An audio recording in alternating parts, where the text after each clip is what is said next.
Hi, my name is Angel. Welcome back to my channel, and welcome to episode 2 of what I am calling my OG dystopian reading vlog series.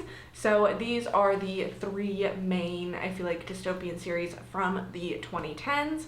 I am rereading The Hunger Games, I'm reading the Divergent trilogy, and I'm reading the Maze Runner trilogy for the first time. So of course, being episode 2, what we are reading today is Catching Fire, The Scorch Trials, and Insurgent. So I think that's about all I have to say for the intro. Pretty self-explanatory. There will be spoilers. These books have been out long enough. I feel like they're so widely read that if you haven't read them by now, you probably won't be reading them, so you don't care about spoilers.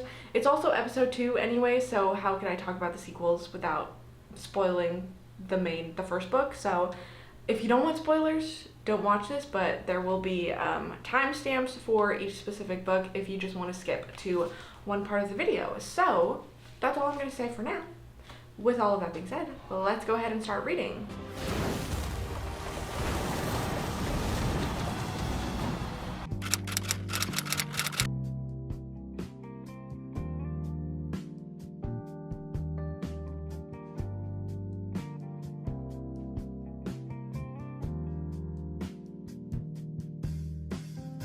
Do I like the hairstyle? Is this cute? I feel like I need to start doing like more exciting things with my hair. The thing is, I just have, right now it's fine because it's braided, but I have really thick hair. I have a lot of hair and it's a lot to deal with sometimes when you're trying to do all the cutesy little hairstyles that everybody else gets to do, but your hair is so thick that it just doesn't work that way. Anyways, I am approaching halfway through my Catching Fire reread now.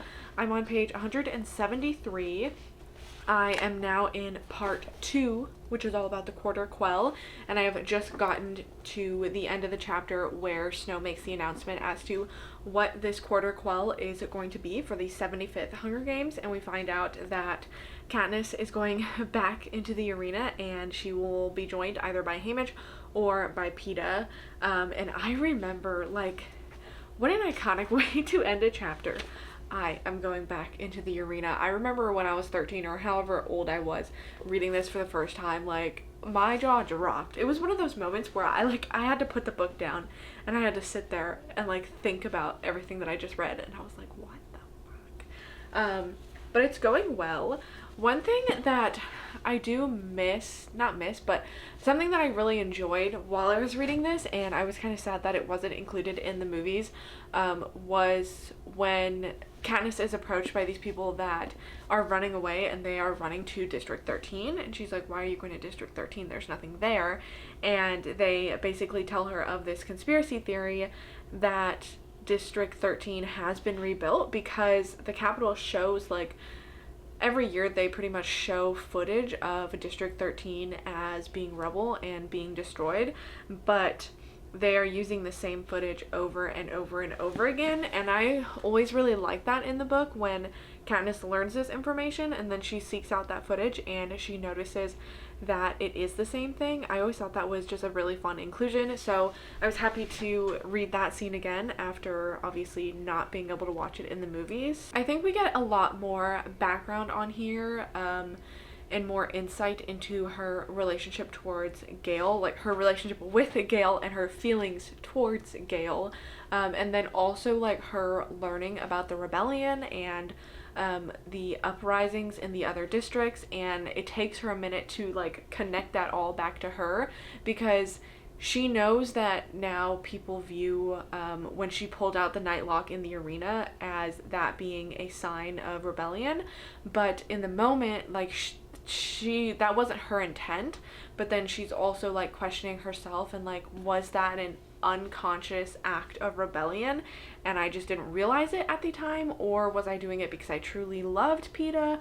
Was I doing it to save myself because I know that if Peeta died, like, I would have been freaking torn apart in the streets by everybody when she returned home? So that's been really interesting to see deeper into her thought process and her relationship with Gale. I also feel like in this book we get a lot more information on Haymitch as well, and we learn that when he was in the games, that was for the second quarter quell when they had twice the amount of tributes.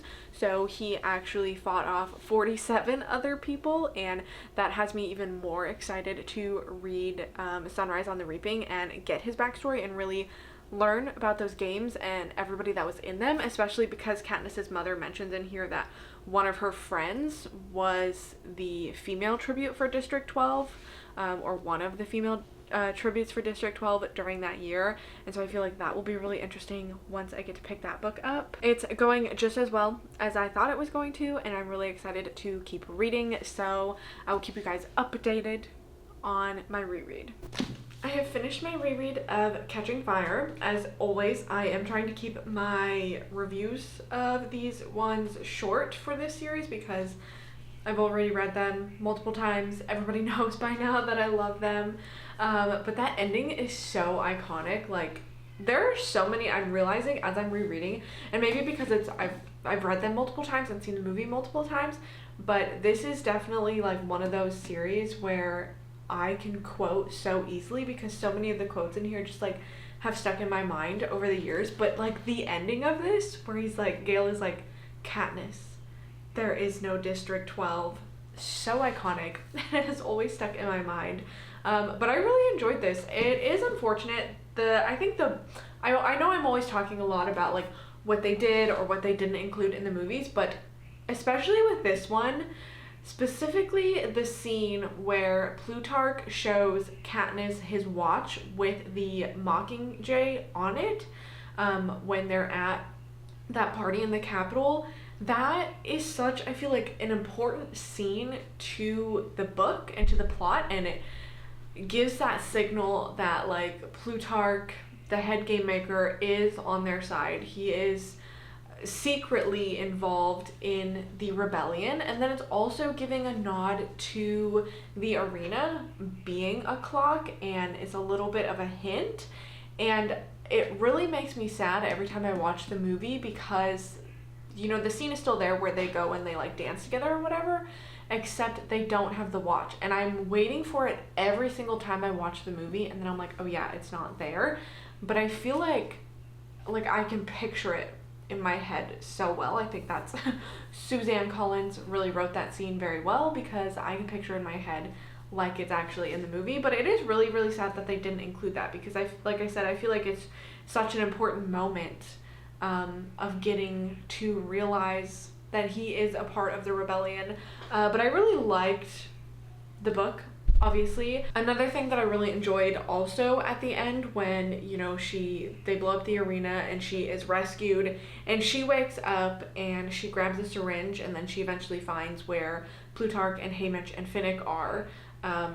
But what I didn't remember is that she wakes up thinking that she's in the Capitol. Makes sense, right? And she grabs the syringe because her goal is to kill Peeta because she thinks they're in the Capitol and she wants to save him from whatever torture and crazy death that the Capitol probably has planned. So she grabs that syringe in order to track down Peeta and kill him. And I guess I just didn't remember that little detail, but that's why I think it's definitely worthwhile to reread these, because I feel like you pick up on so much more, and just getting to know Katniss and like really seeing the way that she thinks, the way that her thought process works, and how she pieces everything together. And I feel like it's so much more evident, obviously, when you're reading the books, what their ages are. Like, Katniss is, 17 years old, and I feel like in the movies, it gets kind of hard to remember that at times, but I feel like when you're in her mind, like, you can definitely see that she is somebody who's younger in the way that she's like piecing together everything that's happening, and I really appreciate that. Anyway, that's all on Catching Fire. I am now one book closer to getting to read Sunrise on the Reaping, and I'm very ready. The maze is one thing, but you kids wouldn't last one day out in the Scorch.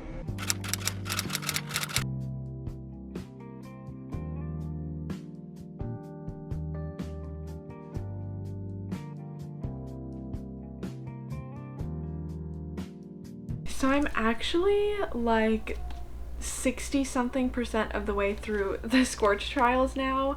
I ended up starting this on audio today, which was not the plan, but I am currently doing something at work where I was literally like for hours just cutting things out of paper, and I was like, well, if I'm gonna be doing this, I might as well listen to something. So I decided to start this, and that's how far I got today. I did listen to it when I was working out as well, and I was shocked to flip open in the physical copy to where I was, and I'm on page 208. That's how much I listened to today, which is kind of crazy to me. I do want to stop quickly just to go on a little side tangent, because if you hear screaming in the background, I do apologize. Yes, it's past 10 p.m., but let me tell you, we have lived in this same apartment for almost 2 years now, and in that time, the apartment next to ours, we've had 3 different like tenants in there, and every single one, there's always something. Like, there's always drama and like screaming, whether it's screaming at children, screaming at your boyfriend, like there's always something. And these people, they just moved in maybe a month ago, and it's no different. They are always freaking screaming. And like, is it too much to ask to just have some peace and quiet? It's after 10 o'clock. So if you hear any screaming in the background, because I'm definitely hearing screaming, that's why. Anyway, back to the whole point of this video. So this book starts off pretty much exactly where the first book ends, as sequels typically do, right? But like literally the day after. So the first book ends where they get out of the maze, and then they go to like Wicked, who they find out Wicked is like the company that is putting on the trials, the experiment, and they're there, and then they get taken by this group that's like trying to save them, trying to rescue them, and then they get taken to some other random building, and they are just completely lost. They don't know what's going on. They get a little bit of insight into like what is called the flare, which is like the disease that everybody was affected by on Earth from like different sun flares. And that's the reason for the apocalyptic setting that we are in, and then it's also connected to the experiments that they're in, so they think they're saved. And then this book picks up on the next day where they wake up and everybody's gone, and these infected people are all around the building trying to get in, and they come to realize pretty quickly thereafter that they are in phase 2, which is the Scorch Trials. So the experiment is in fact not over. Thomas obviously is our main perspective again, but this book starts off with Teresa going missing. She ends up with a different group of people. We find out that there is group A and group B. So Thomas and everybody that we followed in the first book is group A, and then group B is a different group who went through the same thing with the maze experiment as well. So now they were a group of girls, and group A is a group of boys, and instead of having, like, group A had Teresa, was the one girl that came in at the very end, and then group B had one boy that came in at the very end, and now Teresa has gone to group B and their boy has come to group A. I feel like I'm explaining that very terribly, but that's like the general setup for this book. We are just now following them in the Scorch Trials. So they are in like this kind of desert setting. I think we've just learned that they are in Mexico, or like what used to be Mexico before everything happened, and their new objective from the spot that they were put into phase 2, they're told they have to travel north 100 miles and then stay alive, and once they get there then they will get the cure, because they are told that they are all infected with the flare.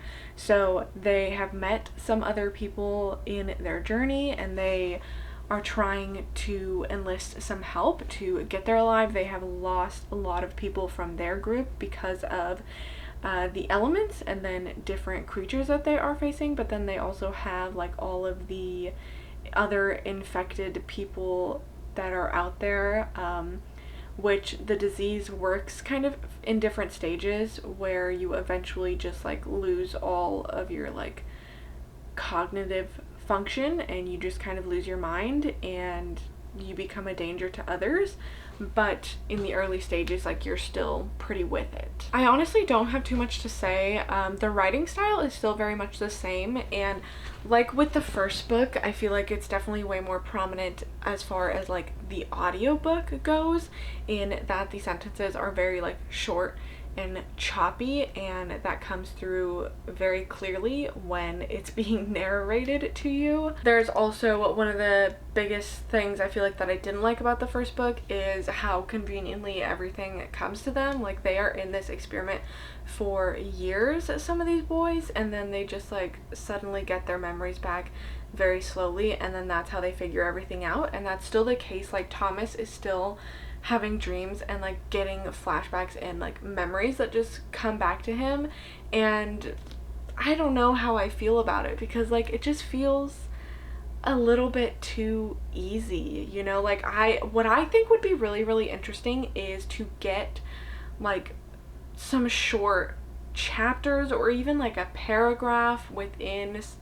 each of the chapters, or every couple of chapters, from the perspective of the people in charge, the people at Wicked, and get like their narration of like, oh, the boys are here at this part, they just went through this thing, and to see like what they think about it, to give a little bit more insight into that, because we are still very much in the dark as to like what Wicked is, what the flare really even is, and what the purpose of these trials are, which of course, like, we're not going to know everything because we are with the characters who are also just as clueless. But I think it would be interesting to have that perspective of the people that are in charge of this, just to get a little bit more insight into that and insight into the world in general. It's definitely the same as the first book in that things are progressing very, very quickly. Like, this is a very action-packed series. Things are constantly happening. With all of that being said, I will probably continue the audiobook tomorrow because I have some more cutting to do at work, and maybe I'll finish it. Like, I got way further into this than I realized, so I'm definitely more than halfway, and I could definitely finish this tomorrow depending how things go. So I guess I'll come back then and let you guys know. Well, hello. I was correct in my prediction that I finished this on audio while I was at work the other day. It's a couple days later. I don't really know what to say about this book, and I feel really bad saying that because I feel like nothing really happened in it, which is weird because like things did happen. Like I said, it's very like, there's a lot of action, things are constantly progressing from the beginning of the story, but it doesn't feel like by the end it felt like nothing really happened. They are given this goal that they are to go through the Scorch and travel 100 miles north to the safe haven. They encounter different people and different dangers along the way, and then they get there, and then the book pretty much ends, and I just feel like not a lot happened. There was a little bit of like mystery with one of the characters. We think that Teresa is betraying Thomas for a little bit, but I feel like that got resolved really quickly.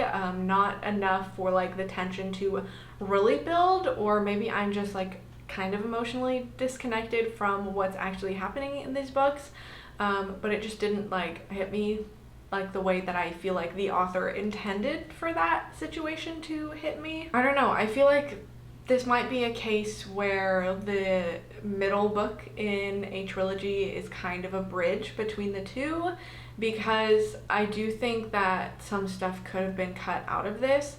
Like, this could have been a novella, because reflecting back on it, nothing really happens. Like, they're just going through the Scorch. We do get a little bit more insight into Wicked and the people behind it. Thomas does get some more memories back.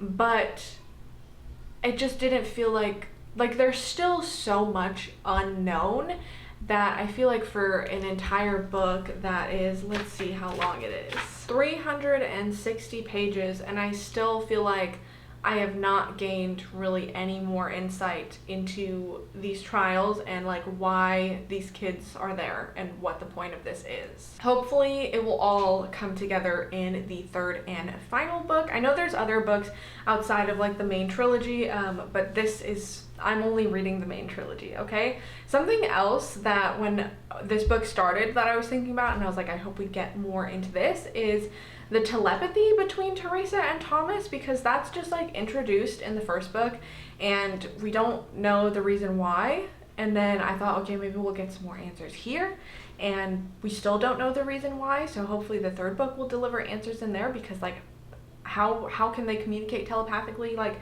how did that begin? I'm sure we'll get the answers, because I think we'll get back to the beginning of everything and how Thomas and Teresa are involved with Wicked and creating these trials. But like, I'm still so lost and clueless on so much stuff. After reading 2 books, I feel like I should know a little bit more. But I don't know. That is like the main mystery, is like, what is Wicked? What are the trials? So I know they don't want to give away everything, but I wish I knew a little bit more. I don't even know what to rate this. Maybe like 3 stars. I don't know. I didn't hate it. I just feel like I didn't gain anything from it. And I gave the first book 3.5 stars. So 3 stars I feel like sounds good for this one. I don't know. We're just gonna go with that, and we're gonna move on. And hopefully I'll have more to say about Insurgent than I did to say about this. Eradicate the Divergent crisis once and for all. So I'm like 200 something pages through Insurgent now, which is almost halfway. It's been a very quick read because it's YA and the font is like ginormous. But if you guys watched episode 1, you already know that I did not like the first book, and this is not much better. We pick up right where the first one left off. So in Divergent, like, the war is starting, and Dauntless and Erudite teamed up to gain control of the government, and they killed a bunch of like people in the other faction, specifically Abnegation that they were targeting, and Triss and Tobias and some other people made it out, and they go to Amity, which is actually outside the walls of the city, and they're kind of there for a little bit, and now they are somewhere else. Where are they? They're in like a safe haven. Once again, like, that was my big complaint, I feel like, with the first book, was that the world wasn't really developed very well at all, and it still isn't, because, like, what do you mean that Amity is outside the walls of the city?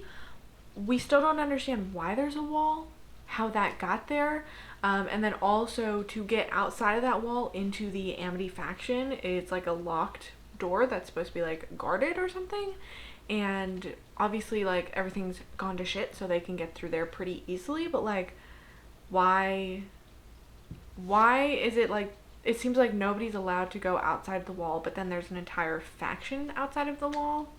I don't know. I just don't understand this wall and the train that's constantly running for absolutely no reason. Anyways, they are making some discoveries about the world that they're in. We learn more about Tobias, and his mother left him, and he has a lot of hatred towards his mother because, you know, his father was abusive, and she left him there knowing that the father was that way, and now she is factionless, and she is like in control of the factionless, which there is a lot more factionless people than everybody was thought to believe, and they are kind of like working in their own society in a way. Like, they are a lot more developed than anybody else thought that they were. I feel like the more that I'm talking about this book, I'm like, what even is, like, what's happening? Like, what's the plot right now? I don't know if there really is a plot. Like, we're just following these people in the aftermath of what happened in the first book. But like, genuinely, like, what is the plot?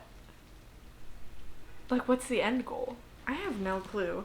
Anyways, one of the other complaints that I had in the first book was, you know, the Dauntless are put under this simulation, and Triss is Divergent, so she's not affected by the simulation, and there are 2 instances where she is faced with an enemy, and she shoots them non-fatally. She shoots one dude in the foot, and then the other one, I don't even know.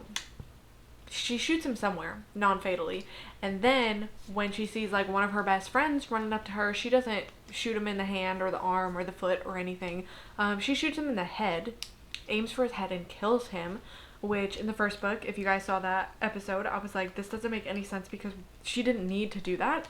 And then we get, that's really, I think the only reason that that happened is to add a conflict, because that is like the major conflict at the point that we are in this book, is that she feels really bad about doing that, and she has to admit to people around her that she is the reason for this person's death, and that's very difficult for her to do. And now she is kind of like traumatized a little bit and doesn't want to handle a gun anymore. And there's one point where their lives are in danger and she has a gun, but she freezes and she doesn't fire because she is like traumatized from killing one of her best friends.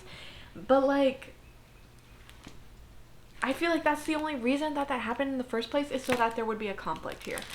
So I tabbed, not even dog-eared this page, because she says it herself. She says, his hand. I could have shot his hand. Why didn't I? Girl, I don't know. I've been asking you that, like, for real.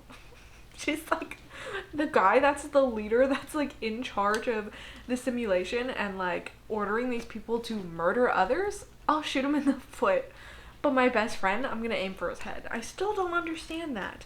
I just have the same complaints as in the first one. Like, the relationship is lacking. There are two different sections that I kind of dog-eared, where her and Tobias just have like the stupidest arguments ever for absolutely no reason. And I just don't care. Like, the only reason that I like their relationship is because I saw the movies and I like the way that their characters were together in the movies. But like, reading the book, it really gives you nothing. And they are having the stupidest fucking arguments ever. And then we all know, in the first book, Tobias straight up tells Tris that she's not pretty.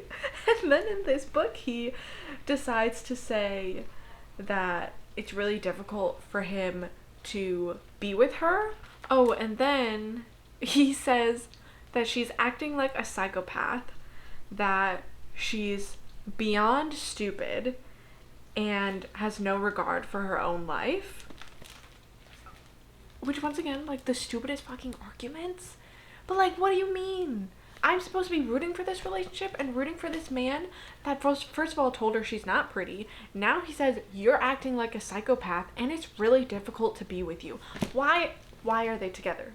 Why are they together? Aside from the fact that this is a YA book that needs a romance, a subplot. There's no fucking reason for this relationship. I'm sorry I'm getting so heated, and I did not expect to get this heated, but like, so to sum it up, I don't know what the plot of this book is. I have learned I don't know that. I don't care for the relationship. I don't really care for a lot of the characters. Yeah, I don't really care about the characters necessarily. The world, still, there's no development in that at all. I don't understand how anything in this society works, why it's set up the way that it is. I don't know what the end goal for this book is, and I don't know. That's all I'm gonna say right now. I don't know if I'll come back with another update before I finish this, because I feel like all of my complaints are going to be about the same things, and I don't want to keep repeating that. So if I have something I feel like I need to do an update on, I will come back and let you guys know. If not, I will see you when the book is over, and I don't think it's gonna go very well, let's be honest. Finally back to talk about Insurgent. It took me so long to get through this book. The actual time that I spent like physically reading it wasn't very long at all, because like I mentioned, it's YA, so it's gonna be a very, very quick read. But it just took me so long to actually get through the book because I just didn't want to pick it up, because I was having such a horrible time with it. Like, it was just pissing me off, and it's not a good book. Tris is so annoying. We know, right? The first book is called Divergent. The entire plot of this series is based off of the fact that she is divergent. So why does like every single page in here she has to tell us that she's divergent?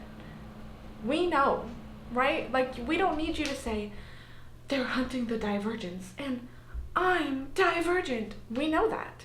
Even though this book is written for a younger audience, right, and I'm a 25-year-old woman, I think teenagers are smarter than that we don't need to be told on every single page that Triss is Divergent. I truly don't understand. I was reading some reviews for this yesterday, and there are so many, like, 4 and 5-star reviews, which of course you have to give it a little bit of grace, because if you were reading this during the time that it actually came out and was a really popular series, like, you would probably like it a lot more.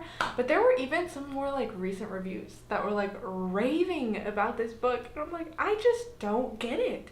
Triss was a really freaking irritating main character. I didn't mind her in the first book, to be honest, but this one, she just like was doing the stupidest things for absolutely no reason. Her relationship was like flat as ever. Like, there was nothing there. Tobias kind of was an asshole in this book, and I don't understand why we are supposed to be rooting for their relationship. To be honest, they don't really have a lot of chemistry. It's just like, I don't know. I just didn't get that whole dynamic. There's also a quote in here that I wanted to point out, because I was like, what does that mean? And this is not the only example. It's just the only one that I actually marked, so I could come back to it later. She's kissing Tobias, right? And she says, he tastes like water and smells like fresh air. What does that mean? Like, literally, what does that mean? What does that mean, to smell like fresh air? Oh, and then I also, this is the last thing that I have marked, because I wanted to talk to you guys about it. On page 364, right? 360 pages of this book of Triss doing the stupidest fucking shit for no reason. Like, she is making these decisions herself. She's like, oh, they're saying, like, not to go to this place because it's dangerous. Well, guess what? I'm going to go to that place because it's dangerous. And I want to save people. And I'm going to do this to save people. Even though everybody around her is like, don't do that. She's like, I'm going to do it anyways. And she, like, sneaks out and does all this stuff. And then this freaking pisses me off. She's like, I can't do it anymore. Why do I have to do it? Why can't someone else do something for once? What if I don't want to do this anymore? You literally created that problem for yourself. You didn't have to do any of it, but you were the one that did it against other people's advice. So, like, don't be crying to me later that you're like, I don't want to do this anymore. Nobody made you do it in the first place. Anyways, another rant about this, which I was not expecting. I will say I did like the end, because we get, like, a little bit of a reveal. We get to see, basically the whole thing is, I don't even know. The plot, once again, I don't really know. People are hunting Divergents. They don't know why. Triss and her crew are trying to stay safe, and there's war between all the factions. Anyways, she finds out about this secret that Erudite has, that I guess the leaders in Abnegation, all of the leaders in the government knew about this thing, and her parents died trying to protect this secret, and so she wants to go figure out what this information is. And so she breaks into Erudite, and they eventually find whatever this information is, and it's basically a video of this lady that's like, oh, this is an experiment, pretty much, like, talking about human nature and how, like, prone to violence we are, and how they took people and put them inside of the wall with all of these different factions, because they wanted to, I don't know, change human nature and make it not so violent. And they were like, once majority of the people around you are what we call divergent and they no longer fit into one of these factions, then you'll know that it's time for the experiment to end and to open up the walls and come and join us as a society or something. I don't know. I don't really understand it, but I liked the reveal of it. I liked getting to learn a little bit more, because that was the big thing for me, is like what is the wall? What's outside of the wall? And of course that didn't fully answer the question, but it gave us a little bit more. But I don't think we needed 500 pages to get there, because it was extremely boring through the middle. Like I said, I was dreading picking this book up at times. I was like, I just don't want to read this. I would read like 30 pages and be like, okay, that's enough for tonight. And that is very unlike me. So I'm gonna leave it there. I'm giving Insurgent 2 stars. So slightly lower than the 2.5 stars that I gave Divergent, because it didn't need to be this long. Like, and the plot was like nowhere to be found. Hopefully book number 3 goes better, but probably not, because I do know of something that happens at the end of that series. Anyways, that is, oh hello, my hair. That is the end of this episode. A lot of mixed feelings here, and I'm just not sure. I don't know. I'm not sure how the next episode's gonna go. I hope it goes well. But with all of that being said, I'm going to leave it here for now. So thank you guys so much for watching, and hopefully I will see you next time.